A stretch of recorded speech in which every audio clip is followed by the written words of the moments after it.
Well, one tiny little leak from the Supreme Court, and guess what?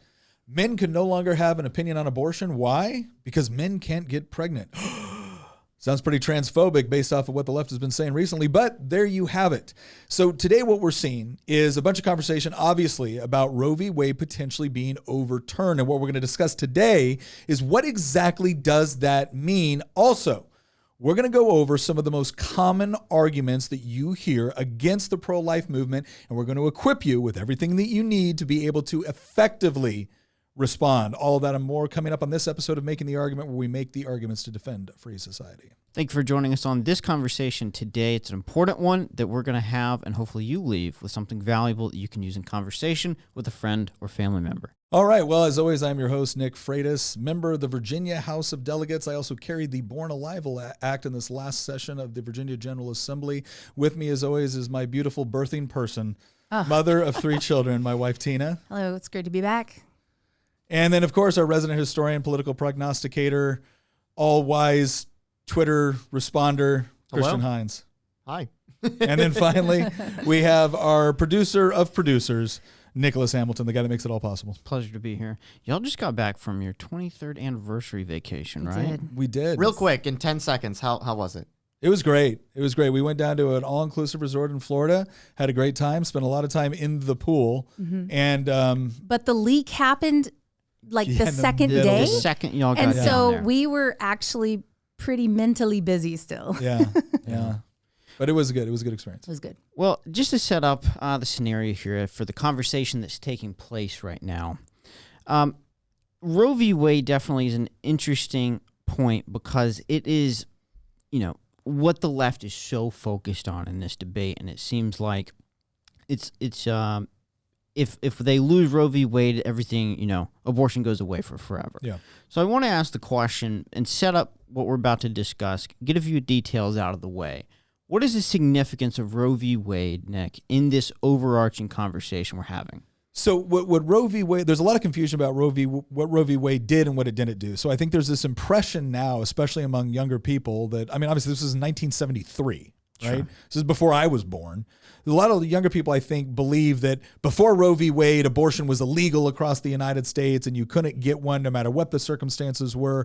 And then the Supreme Court decided in 1973, based off of the Fourth Amendment, that no, that's unfair and that women have a right to abortion. Well, while the Supreme Court did it essentially enshrine out of nothing this constitutional right to abortion, it is not true that abortion was somehow illegal across the United States. Different states had different laws, which is kind of common among a lot of things with respect to, economics and criminal penalties and everything else. And all that was taking place with abortion is that in some states there was a lot of abortion restrictions. In other states there was little to no abortion restrictions. And what was unique about Roe v. Wade is that it was an instance of the Supreme Court taking this decision entirely out of the hands of state legislatures and essentially enshrining in the Constitution a right which had never been there. And if you read the opinion, it's actually gotten a lot of mockery, even from, I would say, intellectually honest, pro-choice attorneys who are willing to recognize that, the Supreme Court didn't actually, rely on any sort of, precedent or specific constitutional wording. They just kind of made it up. It was a political decision. Yes, the court wanted, a majority of the court at the time wanted abortion to be legal across the United States. And so they came up with a decision that made it legal. So just to clarify, if Roe v. Wade were overturned today, that would not make abortion illegal in the United States. Literally nothing would. So this is the crazy part. There are a few states where they do have an inaction. There is a clause that says if this is overturned, then this is the law. And it does get outlawed in Christian, do you know what any of those states are? I don't know every single one of them, but I know that off the top of my head, Texas is probably the biggest one. Sure. Arkansas, a lot of southern states, like Mississippi, Alabama. Yeah. It's not a majority. It's not even close to a majority, but there's probably about a quarter, maybe a third of states, mostly in the South and the Midwest. There's a certain number that outlawed altogether, and then there's another number that restrict it much more heavily. And even the outlaw altogether generally make exceptions for things like life of the mother. There's also some like legal gray area because there's some states that had very old laws on the books dating back to the 1930s or 40s outlawing abortion. Michigan is the most prominent of these. Yeah. And the Attorney General in Michigan, who's a Democrat, said if Roe's overturned that they're not going to uphold their state law. And so then you're going to get some issues with the Republican legislature there. So here's the most important thing. Here's the biggest takeaway, right? Here it is. If Roe v. Wade is overturned tomorrow, all that means is that the decision with respect to abortion will be returned to the states. Sure. Which was the reality from the moment we became a, constitutional republic, right, to 1973. Sure.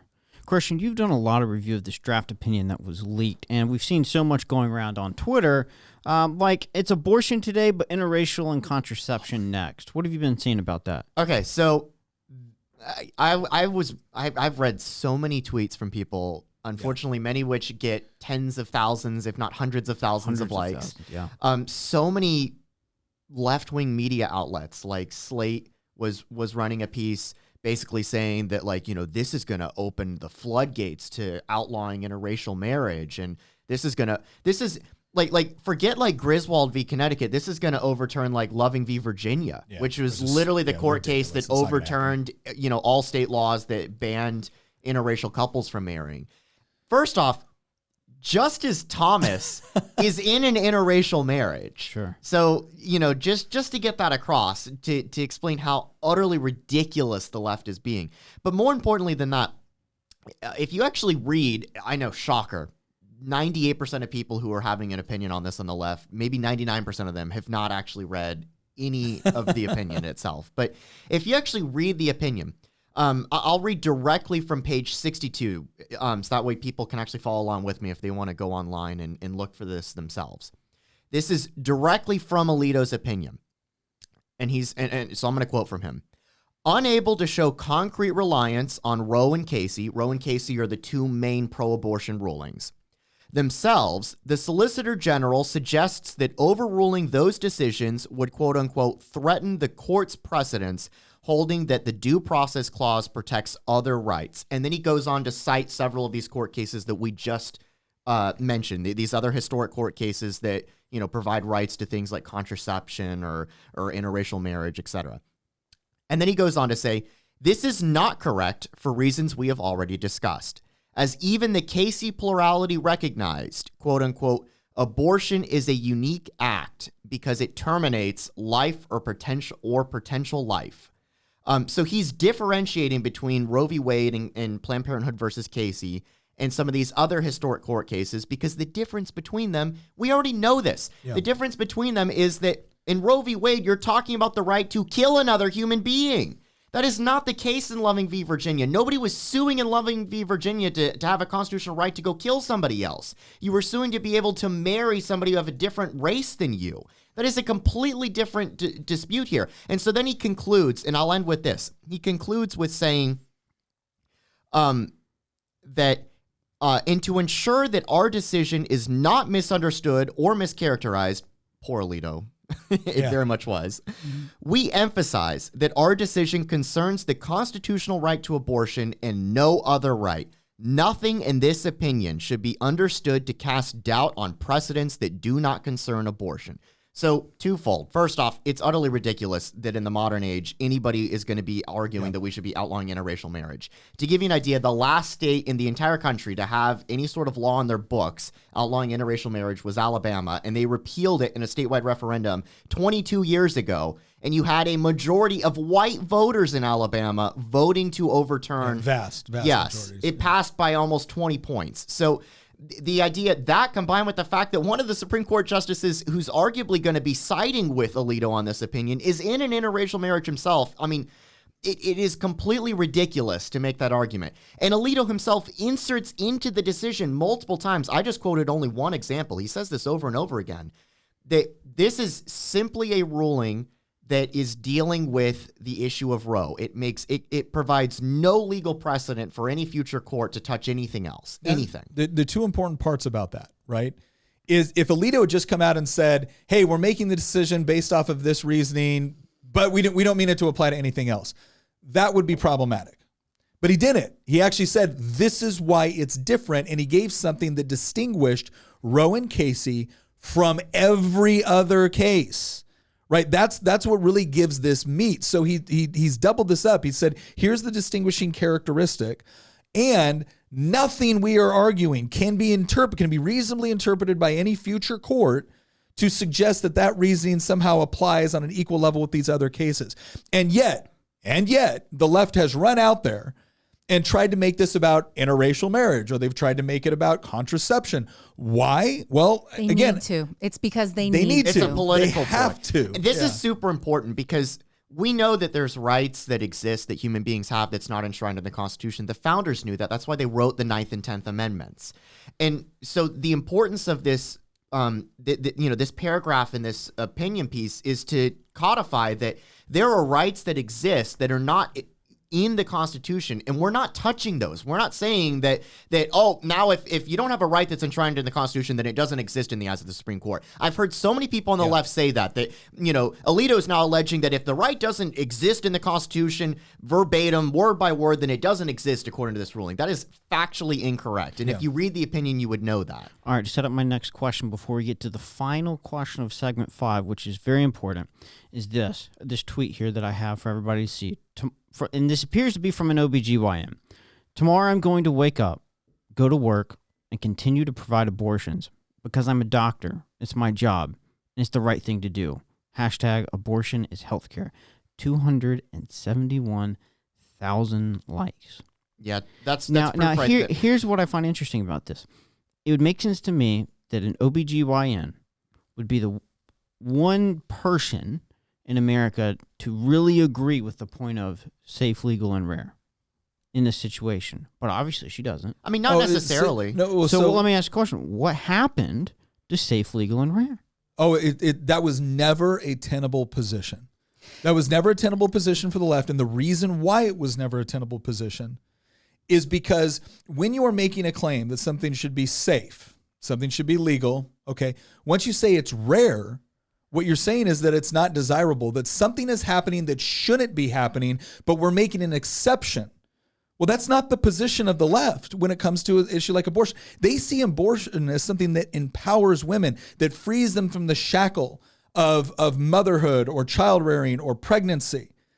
And so this idea that it would be rare and the implicit suggestion that there's something wrong going on or there's something that is undesirable going on flies in the face of what they're actually trying to achieve. So it was only a matter of time. That's my point. This was only a matter of time before they had to abandon safe, legal, rare and move toward their real position, which is any time for any reason and at taxpayer expense. Well, but also on top of that, safe, legal, and rare was the phrase that they used as the candy coating to help the bitter pill go down easier for your average person.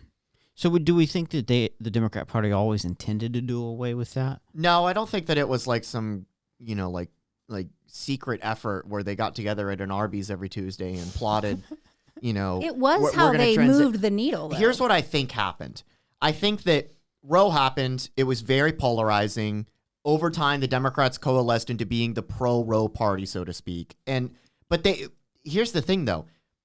The average person in the 70s and 80s and even 90s understood that abortion was not the right thing to do. It was not healthcare, and it was not a morally good act. It was not desirable. It was a constitutionally protected act according to the Supreme Court, and so therefore Democrats were going to support it, but they were not going to morally support it. And here's the thing. This is why it's untenable, because you cannot perpetually hold an opinion in your head, a political opinion in your head, that you also simultaneously believe is immoral. Eventually, one thing is going to give. Either you're going to forgive the idea that it's an immoral act, and you're going to do exactly what the Democrats did, which is they turned around and they went from saying abortion is basically a necessary evil to abortion's a good thing. Shout your abortion. Abortion is healthcare.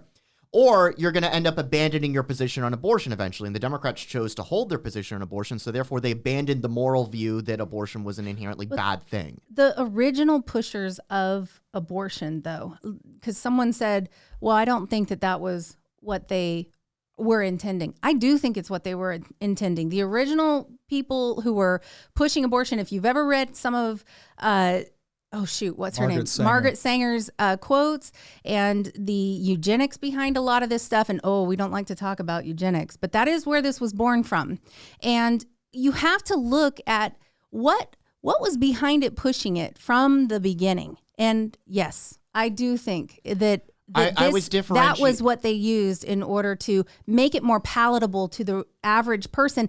It was a tactic, a strategy in order to make people more sympathetic to their cause. Okay, I'm going to move on to question. Go ahead, Christian. One second. So we were talking about slightly different things. I get where you're coming from now, Tina, and I agree. What I was trying to say by I don't think that this was like a conceited effort. I'm not talking about the original founders of like Planned Parenthood in like the 1920s and 30s. I was talking more about like Democratic politicians that were talking about abortion in the 80s. Right. I don't think the average Democrat voter, in Wisconsin somewhere was like, oh gosh, we're going to do this, and then secretly later on, but to the point where people like Margaret say, absolutely, this is always, look, the part that people don't want to admit about this is that they want to pretend that abortion was solely about, freeing women from, certain shackles that they believe that nature and society had placed on them. So nature had put the responsibility for, obviously carrying and bearing children on women. Right. And then society. That's a very transphobic thing to say. But then society had also, and this is a part where there's some, we can be sympathetic to this part of the argument, right? That society had said is that, well, because women are the only ones that can carry children and bear children, therefore their place is to X, Y. And obviously it is inappropriate to suggest that because someone is a woman, therefore they have to engage in this activity, because they're biologically equipped to do it, right? Yes, it is inappropriate for anyone to, impose this idea that you must do this because you're capable of doing this, right? The problem is that that's not, abortion doesn't just free women from the shackles of biology.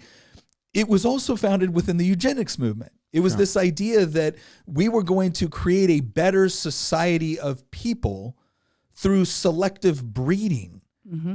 And if you don't find that a little bit Orwellian and terrifying. There was an element behind the original, to wrap up this whole segment. Sure. There was an element behind the original supporters of this 100 years ago that is tied in with eugenics. Yes. And the left does not like to talk about this. But it still sneaks through in their tweets. You can go read Margaret Sanger's writings. And not only that, I don't even think some of these people who maybe never even heard of her are using her arguments without even realizing it. Just go on Twitter. I mean, they actually love Margaret Sanger. I mean, they love her. Well, I think the average millennial... she has not yet been canceled. I think the average Zoomer millennial that's like my age that is on the left that supports abortion probably has never heard of her because of how terrible our civic... I think she's the Planned Parenthood mascot. I think it was last year that Planned Parenthood started taking enough flack that they actually did come out and say they did come out and start to say that there were problems with... Because she's quoted as saying... Let me jump in here. Yeah. Last question of this segment is going to set us up for the Making the Argument segment just in a few minutes. And Tina, I want to start out with you for our last question here for an answer. Why is abortion so important to the left? Well, I mean, one of the reasons it's so important is because I believe that feminism tends to be something that they have latched onto and sort of co-opted. Originally, feminism was born in the desire to be able to vote and have actual equal rights and things of that nature, which was an incredibly noble cause. And even Susan B. Anthony, she was more on the right. She was not a socialist. She wasn't somebody who didn't like motherhood or anything like that. So the left has really, really, honestly, I feel like they need to be depended on in the place of family in order to maintain the control that they need. And whatever they can do to break the family down. Now I'm saying this from a perspective of thinking whatever they're doing is nefarious, but it is nefarious because there is an intention and then there's a result. Yeah. And they may intend to free people and help people feel like they aren't tied down to a child or what. And it's born of the feminist movement, where it's like women should put careers before family and things of that nature, and really minimizing motherhood and, making women less dependent on men for income and for their livelihood. And because, we were coming out of a situation where, back in England, when was this? Like in the 1700s, somewhere in there, inheritance went to the firstborn man in the bloodline. Women had to be, they were sort of an afterthought, like, well, I better make sure that my daughter's going to be okay and set aside this little bit of money for her. They wanted women to, and this was the noble goal, is that they wanted women to be able to stand on their own 2 feet and conduct business and to be equal. Unfortunately, it has really been perverted into releasing them from the shackles of motherhood, which I really believe makes us unique. So, let's go ahead and move into making the argument segment. Tina, I got one more question for you. Why is it that men should have an opinion on abortion? Because they've been born. We were fetuses too once, dang it. Honestly, I cannot believe that this idea that men can't have an opinion on abortion is even a thing. The idea that, it's an atrocity. It's a child. And okay, let me just flip the script for you. What would happen if a guy, was in a relationship with a woman, got her pregnant, and he said, I don't want to take care of the child. I still want you, but I don't want to take care of the child. So you need to get rid of it. That actually happens. And the abortion industry makes that very easy it's right to there do. To make it possible. Right. But the thing is what do we all think of men who shirk their children and sign away their parental rights and don't want anything to do with their children? What do we think of them? We think pretty bad thoughts. Mm-hmm. You're a deadbeat. You're an absentee father. You're a guy that just goes, gets a girl pregnant, and you just use women. And what's interesting to me is the answer they have for this isn't that men get better and that men actually value women and that men actually value their offspring and their children and actually are purposeful about who they impregnate. Instead, it's this universal, actually, it's okay. Women can do it too. And but you better not think the bad thoughts about the woman like you do about the man. Yeah. Because, yes, if a guy decides to do that, he's horrible and awful. And we can say all kinds of horrible things about men. But if a woman does it, she's brave and she's, taking ownership of her life. And the guy has no say in it. There are men who have been absolutely crushed by abortion because a child they wanted to be able to take care of has been aborted. Well, I think it was one of the most interesting things I saw, which I think a lot of us considered exactly that point, and it was following the liberal logic to its logical conclusion, and that's when Dave Chappelle got up on stage once and said, "I totally support your right to choose, but if you can kill then why can't I abandon him?" And he said, "Your body, your choice. My wallet, my choice." Right. And the thing was, people looked at that, I was like, "That's horrific." And all of us are like, yeah, it is, but he's using the same logic you're using. Like, do you understand? Right. That is the logical implication of the reasoning that you're applying to this situation. Yeah, and if you back it up a little bit, and the left likes to go, well, that's your wallet, that's money. Well, what does it take to earn money? Your body doing work. Well, it's your body doing work. I think when we also look at why is this situation so important to the left? I do think everything Tina said is accurate, that this was, I think there was parts of this. I think this is a perversion of certain objectives that were noble. And that's the idea that women should be treated fairly and equally before the law, that they shouldn't be denied certain opportunities simply because of their biology. Mm-hmm. And I think that's a noble goal. Where it becomes perverse is this idea that, well, since their biology equips them differently and for different things, then their biology is acting as some sort of tyranny over them. Mm-hmm. And the solution to that tyranny is the elimination of the child in the womb. And what has become, the reason why I think this has become so important is because the left version of liberty is not our version. Our version of liberty is generally found in this idea that you're free to do what you want, provided that you don't infringe on the rights of others and you assume responsibility for your actions. The leftist version of liberty is not the same thing. No responsibility. It's more of this idea of I can do what makes me feel good and is core to what I've considered my identity to be, and you're responsible for my actions depending on what group I'm in or what economic status I maintain. And what's interesting is that's not liberty, that's licentiousness. And there's a huge difference between the two. Define licentiousness. Licentiousness is, we oftentimes associate with like libertine behavior. It's this idea that, again, if it feels good, do it. And you're going to do it despite the consequences to other people. And you almost have this feeling that somebody else owes you that ability to do it. Now, again, that's not a perfect textbook definition of licentiousness, but those are the general characteristics. It's freedom from consequence. Those are the characteristics. Those are characteristics we associate with it. Now, if you have worked it into your mind that morally, if you fit into a certain category of oppressed person or some sort of like favored status within leftist ideology, then you're entitled to be able to do these things. You're entitled to certain goods and services without having to necessarily have done anything in exchange for those services. You're entitled to be free of certain consequences. And that's why you will see people on the left say things like, well, consent to sex is not consent to pregnancy. And what I find fascinating about that is that we're no longer talking about, the things that we can essentially affect through law. What we're saying is that there's a certain reality to existence that they don't like, right? And therefore they should be freed from the reality of that existence.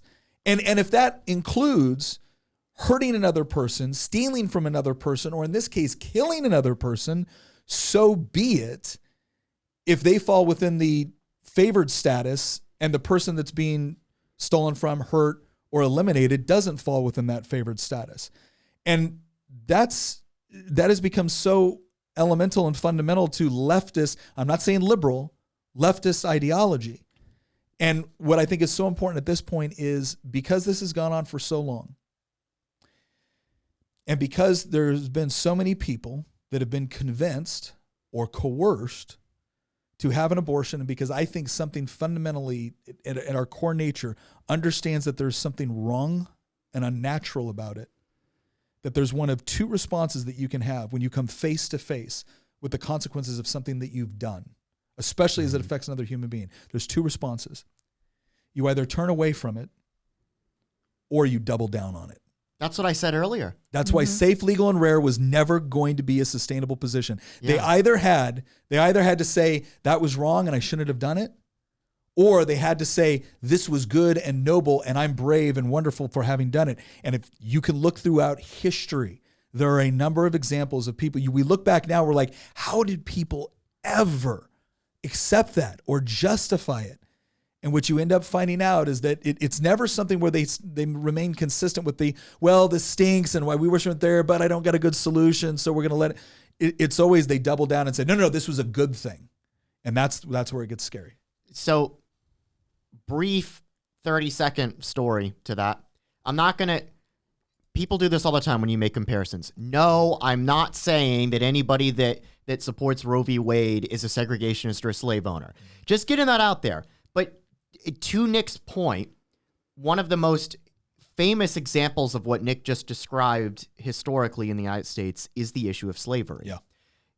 When the founding and again, I'm not saying that people that disagree with us on the life issue support slavery. I mean, the fact that I even need to say that is ridiculous. No, they support the killing of unborn babies. But that's a whole different issue. But when the founding fathers created this country, unfortunately, many of them were slave owners. And likewise, many of them realized the moral evils of slavery. Thomas Jefferson, if you read his personal writings, I mean, he's torn on this because he owned many slaves and he also realized it was extremely immoral to do so. And he had this cognitive dissonance his entire life, where on one hand, he believed in individual liberty, but on another hand, he owned people in human bondage. And Many founding fathers were like that. James Madison, whose house is just down the road from here, had a similar view. He hated slavery as well, and yet he owned many slaves. And this was a common thing with our founding fathers. They almost universally recognized the evil of slavery, and yet many of them owned them. And this was a contradiction where in the beginning of this country, the political class that owned slaves realized that it was wrong and yet did it. But they nonetheless realized that it was wrong, and they hoped that one day maybe the next generation would find a way to solve the problem. And in some ways, they actually sowed the seeds within the Constitution or within the justification of the Declaration of Independence for the eventual destruction of it. Oh, yes. Yeah. They included things like banning, the importation of the slave trade after 20 years, which Congress immediately did when they had the legal ability to do so. And so like, and this was before I don't want to get into a long history lesson, but this was back when it looked like slavery was going to go by the wayside. The cotton gin hadn't been invented yet, etc. So there was a hope that within the next generation or so that it would die out of its own, and that eventually it would, people would emancipate their slaves. Unfortunately, circumstances went in a different direction. And what happened by the time you get into the 1860s or 1850s, the new generation, at this point, the founding fathers are all gone. The new generation of political power holders in the United States that owned slaves, they no longer held the view that it was morally evil like the founding fathers did. Go read like the writings of the vice president of the Confederacy, Alexander Stephens, and like the Cornerstone speech at the beginning of the Civil War, where he says that the old Constitution, the American Constitution, believed in the fundamental, freedom of everybody.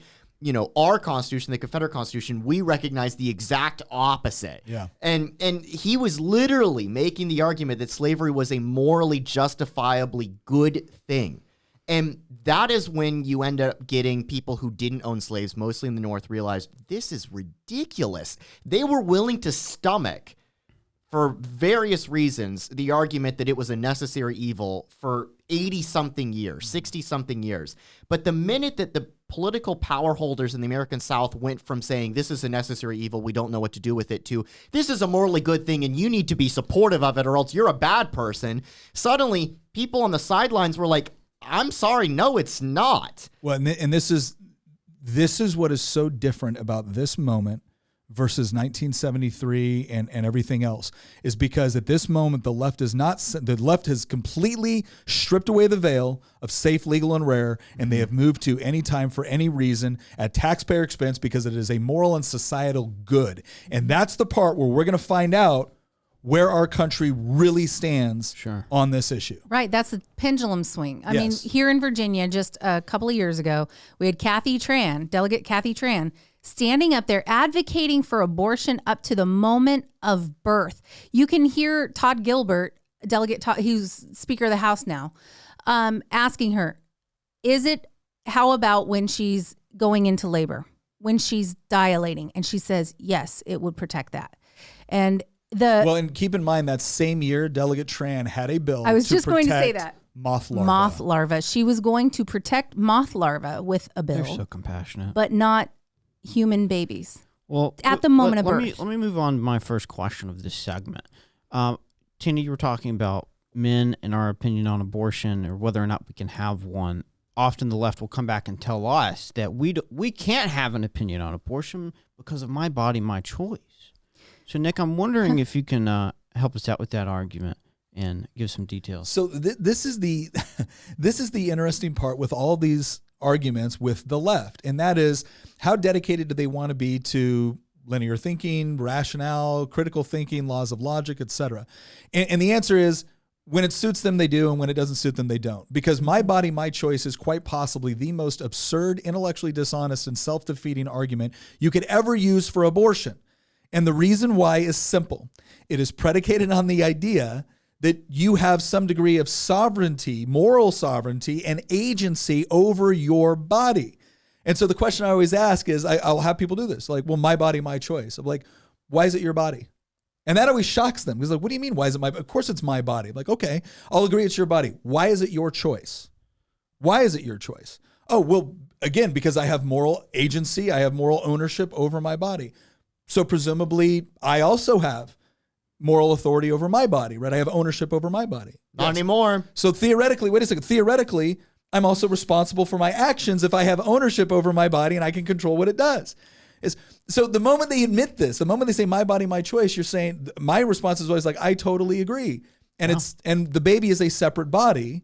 And if you are using your body in such a way as to impose your will on that body, then what you're effectively doing is denying them the same moral ownership and authority you reserve for yourself. Premise, but they treat the baby like it's a parasite. Right. Like it suddenly, through no fault of their own, just suddenly sprung up one day. That's why they deny in their uterus. That's why they deny the humanity of it. That's why they call it a fetus. That's why they say it's a clump of cells. But what they're not paying attention to is first cause.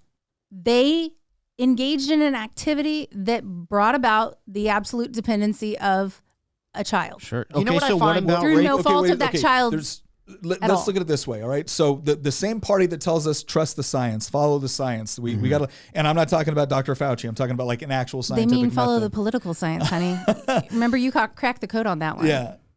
Here's what it comes down to. If we distinguish, and I brought this up in a floor speech once, if we distinguish between life and non-life, what are the scientific criteria we use to do that? Well, there's various ones. It has to do with growth, homeostasis, the ability to turn, like food or consumption into energy, reproductive capacity. These are all characteristics that we utilize in order to distinguish between that bird is alive and that rock is not, right? And these are not controversial. These are not controversial criteria. Have you ever heard of panpsychism? Sorry. What in the world? That's a whole other discussion. So we again, this is not controversial within the scientific community and how we distinguish between a living entity and a non-living entity. Okay, so at the moment of conception, are we talking about a living entity or a non-living entity? Living entity. There's no question. There is no question we are talking about a living entity. The second question is human life versus non-human life, because we treat these two things differently, right? I can eat the cow. I'm not allowed to eat my neighbor, right? There's moral and legal differentiations between those two things. So here's the second question. At the moment of conception, is the living entity a human living entity? Well, how would we determine that? Scientifically, we would look at things like characteristics. And one of those primary characteristics that we would use that is pretty, insurmountable is deoxyribonucleic acid, DNA. So at the point of conception, how much DNA do you only got part of your DNA? No, you've got all of it. All of your genetic code, all the genetic code that would be required to distinguish you as human life from any other type of life is present at the moment of conception. So at the moment of conception, you meet the scientific criteria that we use to distinguish between life and non-life. You meet the scientific criteria that we use to distinguish between human life and non-human life. There's a third question. And this goes to the point Tina was making. The third question is innocence versus guilt. So we do make allowances for when one person can kill another person, and it's in self-defense. And so that the argument you'll notice they used to make an argument like that's not a real person, that's not a real, it's a clump of cells. They can't make those arguments anymore because the preponderance of scientific evidence is so overwhelmingly against them. I mean, I would argue it was against them in 73, but it is just obvious now. So now it's the argument that the child is a parasite. Well, first of all, a child does not meet the criteria for being a parasite. Second of all, if you look at the question of first cause, when we distinguish between you come up and hit me and I hit you back, I'm engaging in what is considered to be a defensive act. You're engaging in an aggressive act. Sure.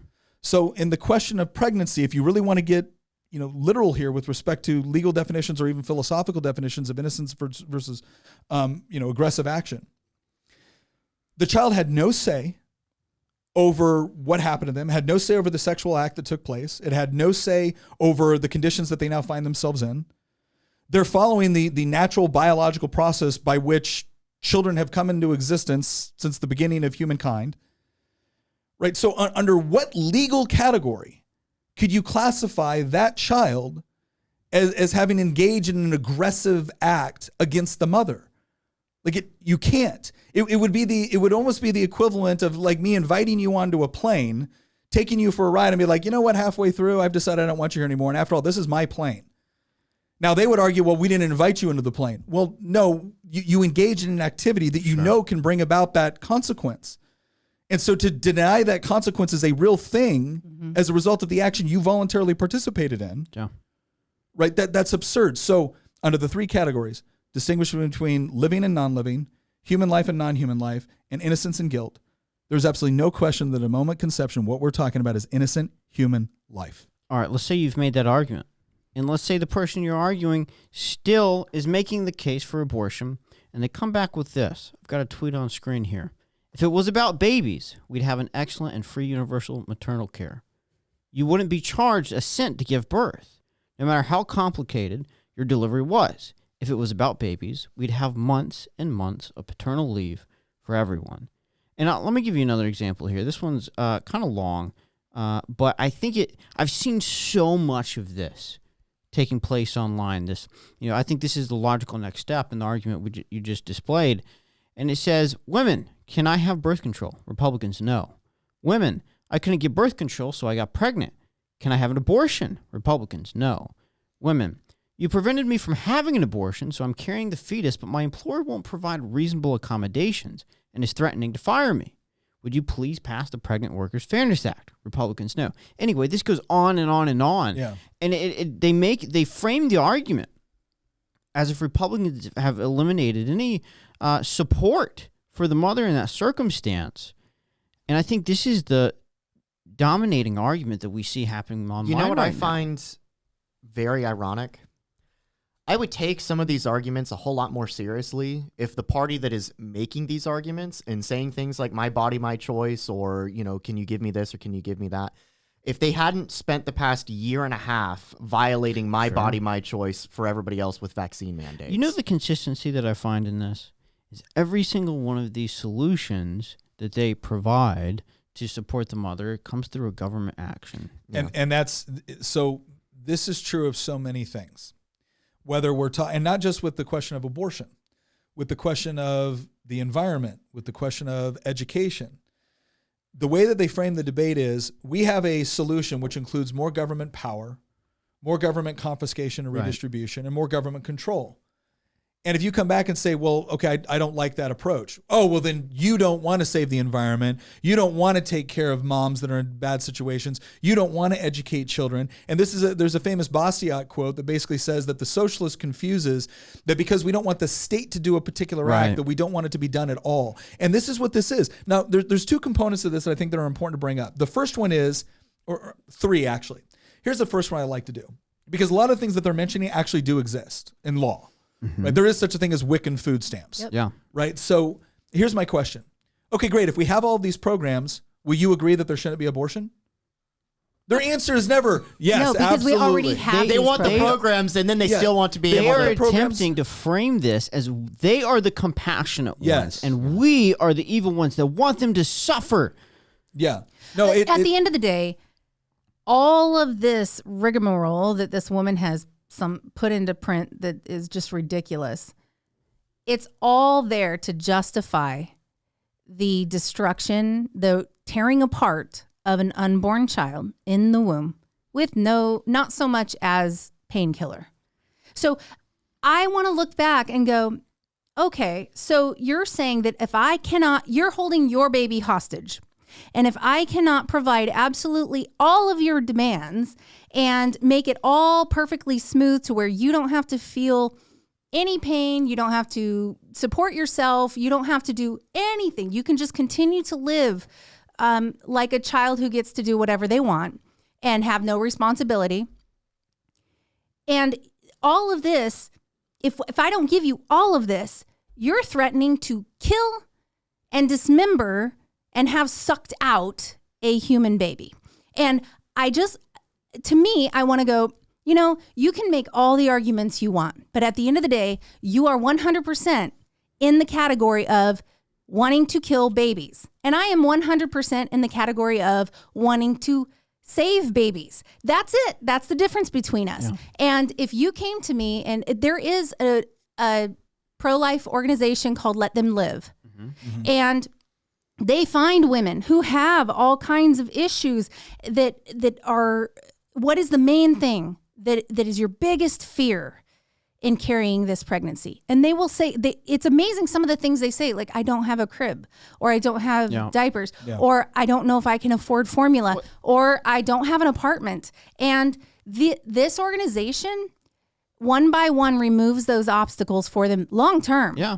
Well, crisis pregnancy centers do the same thing. Well, not quite, because crisis pregnancy center provides a lot of care and some things afterwards. Let Them Live actually goes through and they will take donations to pay the rent. Sure. They take it way further. There are some pregnancy resource centers that'll do the same thing. No, they are, and they work in conjunction with one another. But again, I pointed out there was 3 problems with this. The first problem is that, okay, great, if we gave you all of this, would you be against abortion? Their answer is always no. No. Which tells you it's not about this. Yeah. It's about convenience ultimately. Okay, secondly, the problem is exactly what Tina just said. It's like, okay, wait, it's like, so you're holding the baby hostage. You're saying if we don't get every single program that we want, that we have determined is good for the child and good for the family, then these child can be killed.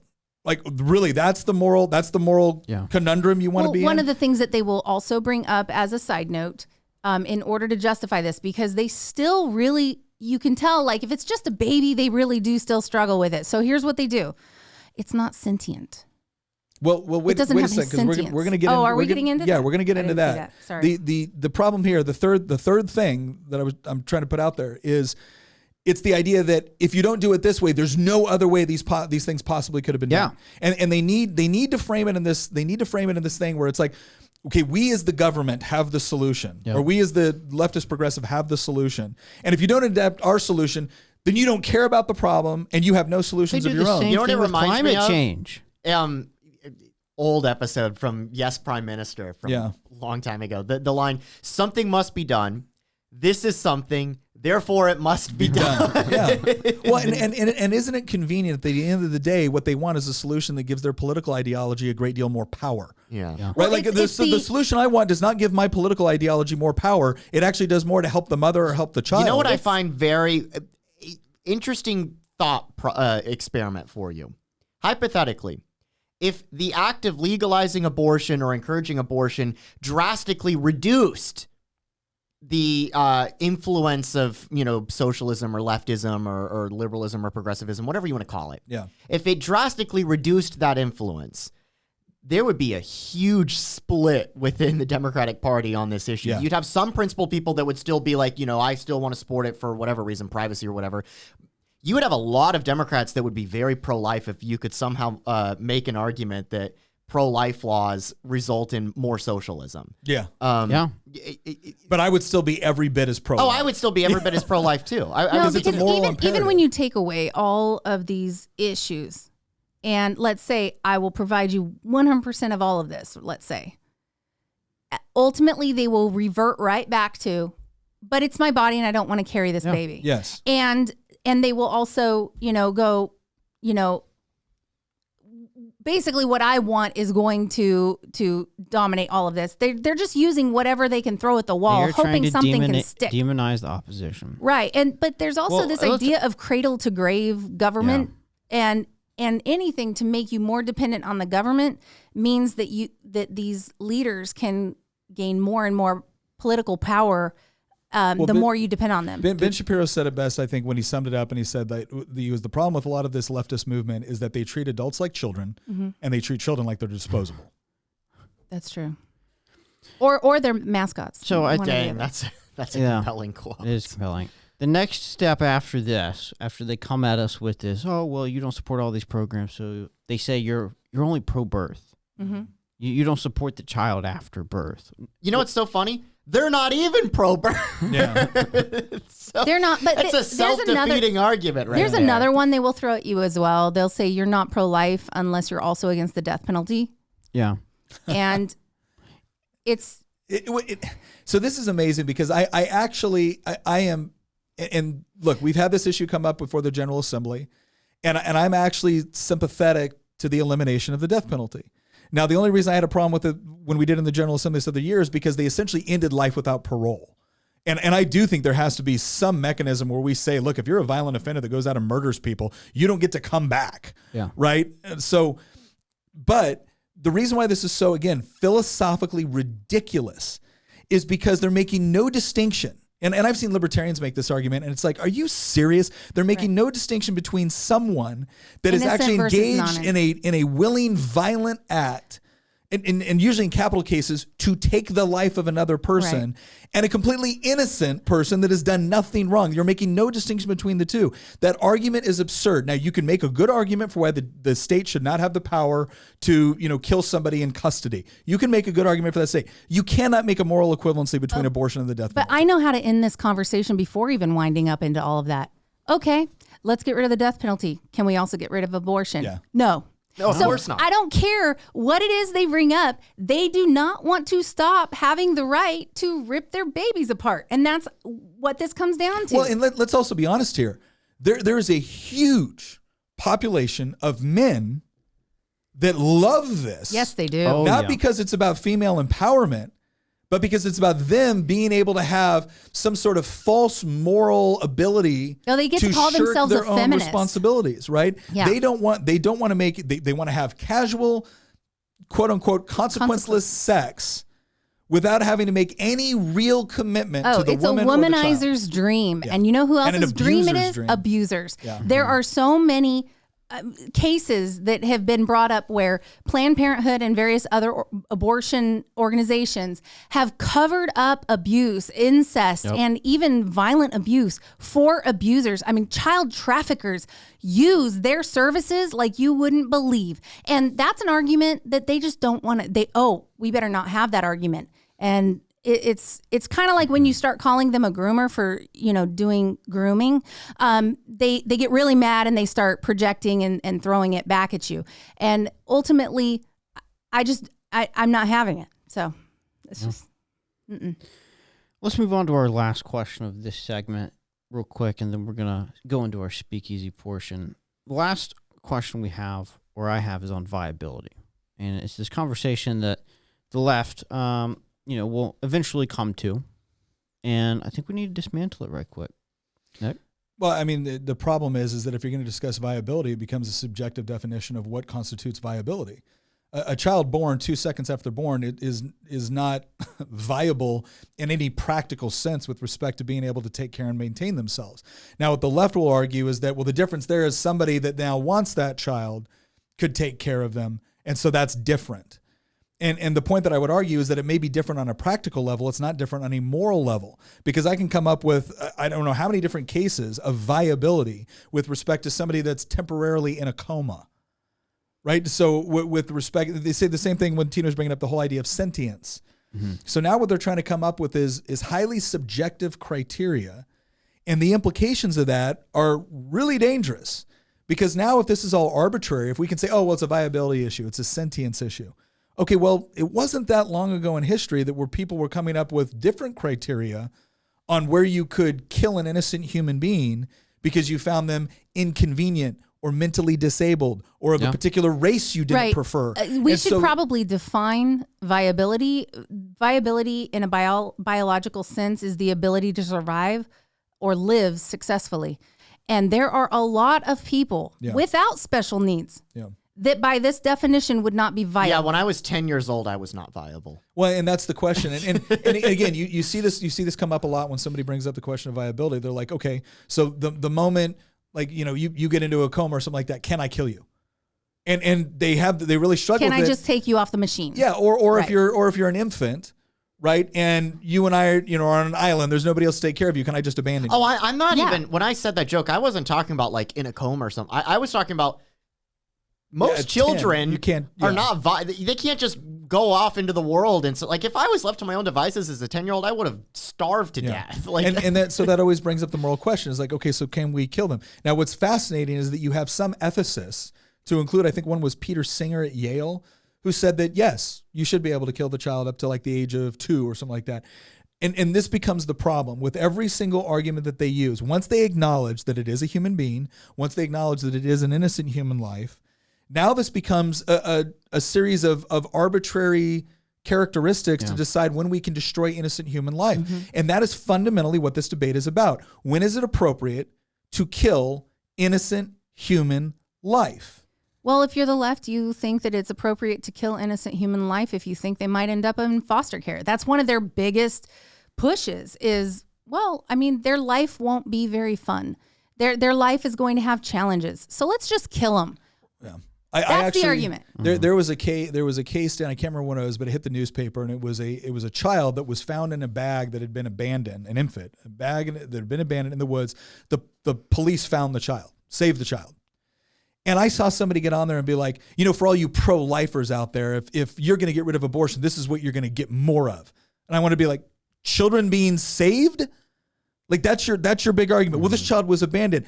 Okay, I'll tell you what. How about in 13 years, you go back to that child and you say, hey, I got a question. Are you thankful to be alive? Are you thankful to be alive right now, or would you have preferred that you've been aborted in the womb?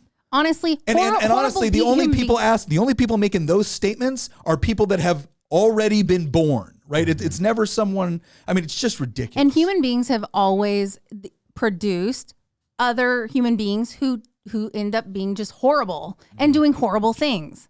But you don't know that this child is going to go off and what they're going to become or anything like that. So just exterminate it. And I would say that the whole abortion argument has actually devalued life and made girls more likely to go ahead and have birth in the bathroom at prom and leave it in the trash can. Well, and let's not forget. This has put it into the perspective of, well, I can just say that it was stillborn, or I could just say this, and I can just discard this child. I mean, there was even a case recently where the boyfriend and the girlfriend had planned to kill their baby whenever she had the baby, and she killed her baby. Gave birth to it alone in her room, killed the baby, and she was texting her boyfriend about how hard it was to smother her baby. I am telling you right now, if this is happening when abortion is just something you can just come by so easily, I will say you're going to find horrible human beings in every walk of life, every scenario, and you're never going to get rid of that 100%. But the idea that valuing human life more would cause more of this is absurd. It's absurd. They have devalued life. Well, Nick, make the argument for us. All right. Well, this comes down to a fundamental issue that I think a lot of conservatives or liberty-minded people face.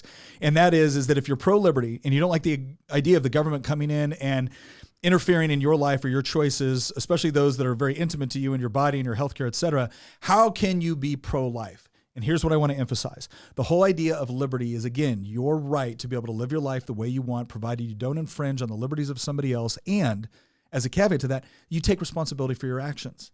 So if you're allowing for a procedure where someone is able to go in and aggressively, because that's what this is, aggressively end another human life, you are violating that basic principle.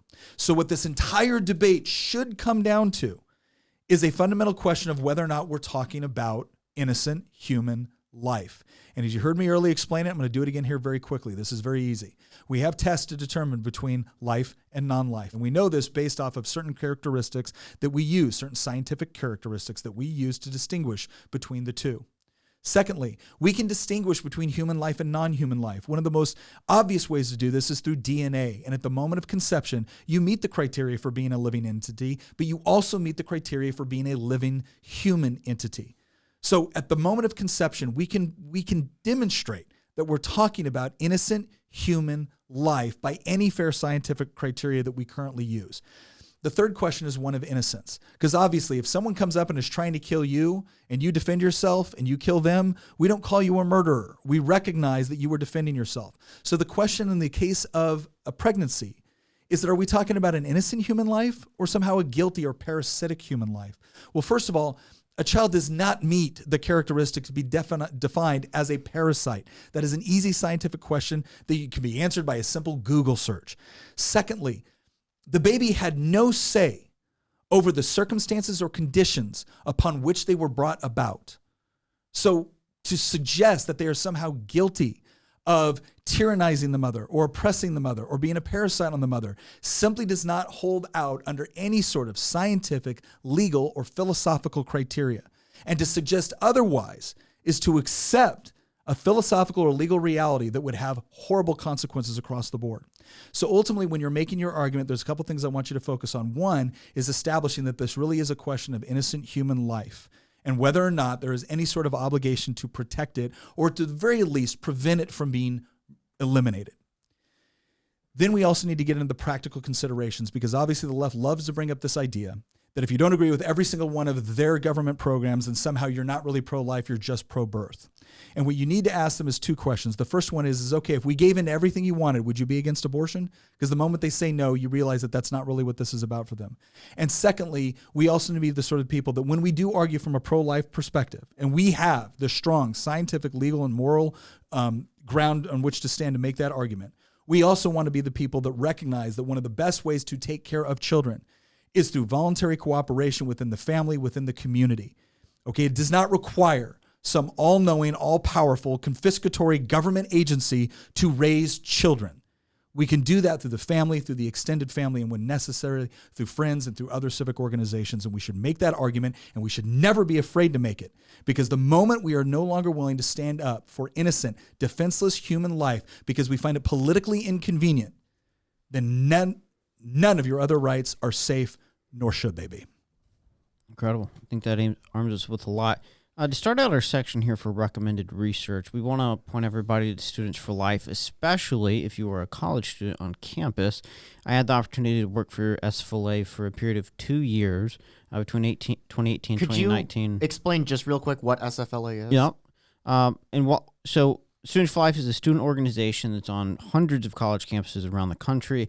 They have groups on campus that get together, and a lot of times they're actually providing resources for pregnant and parenting students, whether that be unexpected pregnancies or new mothers on campus. And so there's a lot going on there. I got to work on the media team in HQ, and that was a great experience. Got to go to SCOTUS for all these cases and everything. But if you're a student especially, check out Students for Life and maybe get involved with a group on your campus. Nick? Yeah, Students for Life is a great organization. They do a lot of good work. National Right to Life is another organization, national level, that's put in a lot of effort that's been really helpful, again, for us as legislators. The other thing I want to point out is various crisis pregnancy centers, and that's kind of the generic term. Like in our area, you have things like Thrive, and other areas they go by different terms. Let Them Live is another great organization. Here's why I think these organizations are so important, is because this is an opportunity to answer the practical concerns associated with this. Now, again, I think being able to make the moral argument is incredibly important, and that's where it all starts.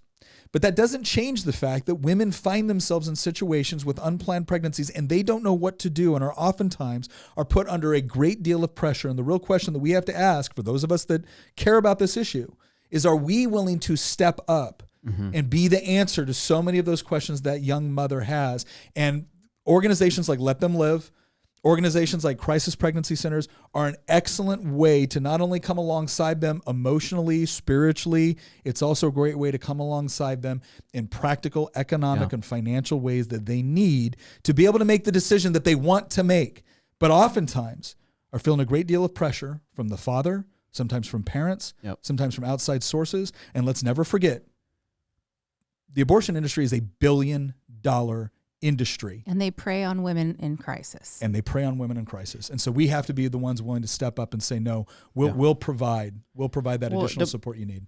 Here's the distinction.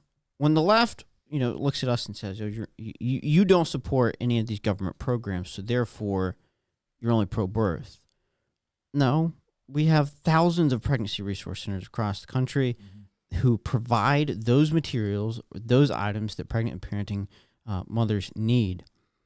And here's an opportunity for all of us to come together and actually walk the walk, whether that's volunteering at a pregnancy resource center or coming alongside, a friend or family member who may find themselves in an unexpected pregnancy. This really comes down to personal responsibility in the great scheme of things. I think my opinion is that you can pass however many laws you want to. You can do as much online, social media-wise, as you want to change the culture. But the answer really comes down to, are we going to have a society that is responsible, one, to themselves, and two, to their neighbor or their family member? So I think that point is probably the most critical one we can make in this entire podcast, and that is the idea that you don't get me wrong. I think there is legal protections that should be owed to the unborn. Absolutely. I'm fully committed to that. I've carried the legislation on it. I voted that way. I will continue to do so. Thank you for doing that. However, However, the way you really beat this ultimately, when we can declare victory, is not simply when we pass a law. We can declare victory when we're in a situation where a woman would never consider this. Yes.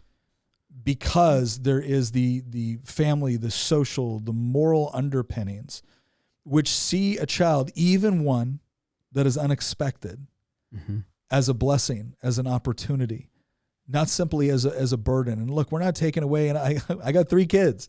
It's difficult at times. But I want to live in the sort of society that always sees that ultimately as this is a blessing. And to some degree, it is on us to create both the intellectual as well as the practical conditions to where that can be fully realized. If a mother goes to the government for help, appreciate it. She gets the government, and she doesn't get a person. She doesn't form a relationship with another And she usually mom. doesn't get help. It's actually going to the government is an interesting conundrum because you go and you qualify because of certain things, but if you pull yourself up to a certain level, they strip you of some of the things to be able to continue on. So you'll get the free childcare and the help with, you know, food and but things if you're like married, that. But once you if you I have a family member this happened to, where she qualified for certain things. She had an unexpected pregnancy, and she worked her tail off to get herself out of the predicament she was in. But because she worked so hard to get out of that predicament, she lost her childcare. She lost the thing that was making it possible for her to do this, and she couldn't afford childcare. And so the government sort of puts these things into place that sort of hold you there. Yes. And I just feel like it's the business of creating a permanent voting demographic. Yeah. And it's restrictive and it binds them up. Well, it's this, and it's weird that I'm using this term in this conversation. It's the paternalistic viewpoint of a lot of progressives as if this idea, and Thomas Sowell worded it this way. He called it the vision of the anointed. It's that they see themselves as special and enlightened, and the rest of society either isn't there or is incapable of getting there and really just needs to be taken care of. And the way they're going to be taken care of is through, wise political and government leadership that is going to redistribute resources in a more equitable manner. And of course, they, as a part of the anointed, will be a part of that process of determining how the resources will be allocated. Not because they've produced any of the resources, not because they're especially good at determining, but because they're just better people. They're better people. They're better people. You know what that argument is very similar to? And I won't get into it, but that argument, maybe we could talk about it at some other point. That argument is very similar to the exact argument that Lenin used in the 1917 revolution. We're the vanguard of the revolution. Yeah. The people, the proletariat, because Marx said that it was going to be the people that would rise up, but that's not what happened in Russia. It was a small group of people. It was the vanguard that rose up, and then they took power for themselves. It's almost time for us to wrap up, Nick, but I've got one more question. We talked about personal responsibility. We talked about that if we're going to ultimately create a society where abortion is unthinkable and unnecessary, it's going to require personal responsibility on everyone's part, but it's also going to require sacrifice on all of our parts. So what are some ways that we can get involved with this? And maybe even, helping out a young mother in an unexpected pregnancy. And Tina, I obviously want to go to you to this too.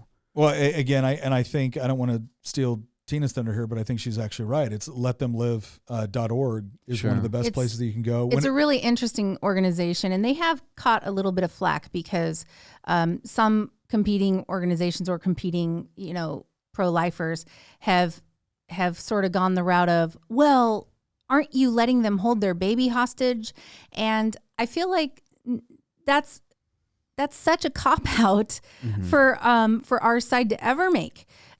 So no, these women are not holding their babies hostage. What's happening is they're making a list of the things that are actual, real, tangible challenges to them being able to experience motherhood. And they have helped so many women be able to overcome those hurdles in order to carry out their pregnancies.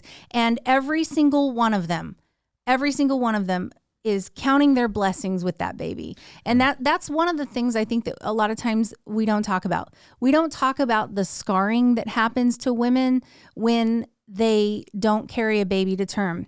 Now, some of that is, with miscarriages, it's painful. Even if you weren't expecting to be pregnant and you miscarry, it is incredibly painful. A lot of women experience that same type of pain when they abort. It's that loss of you were a mother and you lost your baby, and whether it's something where they were convinced to do it or they thought they were doing the right thing. Yeah. Not a lot of people talk about the fact that women carry around this burden of pain afterwards, and they don't know where to place it because they were told so much that what they were doing was brave and good and honorable, and it was going to be good for their future. But now they're struggling with various mental health issues because they aren't recognizing that you were pregnant, you lost your baby, and that is a painful thing, even if you made it happen. And so, and I would argue it's even worse than if it happened spontaneously, because now you're living with the guilt of knowing that you made that happen. And a lot of women feel so bullied into not talking about it because the rest of society, who is pro-choice, they need her to be in the rallying cry with them, and they're in pain, and they're not allowed to talk about that. And they're not allowed to make that public. And so there are these organizations like Crisis Pregnancy Center. If you've had an abortion, even if it was decades ago, you need to talk that stuff through. You need to come to grips with it and process it to heal. And they provide post-abortive counseling. And they're not there to be judgy or anything like that. They are there because they know that something in you broke and they want to help you put it back together, because there is always hope. And so some of these things don't get talked about a lot. And I really feel that a lot of times we center the focus on women who don't want their responsibility.